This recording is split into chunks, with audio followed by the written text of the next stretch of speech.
Oggi qui al Sacrario di Cima Grappa un importante monito per la pace anche da parte della rappresentanza del governo. Sì, sicuramente per me questa cerimonia è una cerimonia importante perché parla della storia della nostra nazione, della storia d'Italia. È importante conoscere la storia perché così si è più attrezzati per poter capire il presente e il futuro. Qui c'è stato un sacrificio di tanti giovani. Questo sacrario ne accoglie 23.000 che sono tra l'altro di tutte le nazionalità e questo è il nostro pensiero, va al sacrificio che hanno fatto questi giovani affinché poi i giovani invece del XXI secolo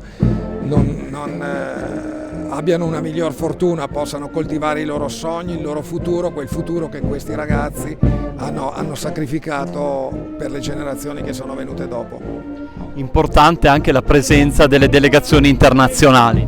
Assolutamente, perché è forse quella forse la maggiore, diciamo, il maggior simbolo di quanto dobbiamo batterci per la pace. La presenza, siamo qua tutti quelli che all'epoca avevano combattuto uno contro l'altro. Io ho voluto dire nel discorso anche ho fatto un breve riferimento e ho detto che oggi questi ragazzi, questi 23.000 ragazzi che sono qua nel Sacrario, riposano uno accanto all'altro. Ecco, è questo che mi dà da pensare, il fatto che dobbiamo essere insieme e tutti batterci per la pace, lavorare per la pace, impegnarci per la pace ad oltranza, e faccio anche riferimento ai conflitti che sono in questo momento in atto nel mondo, penso all'Europa, penso all'Ucraina, penso anche ai conflitti in Medio Oriente.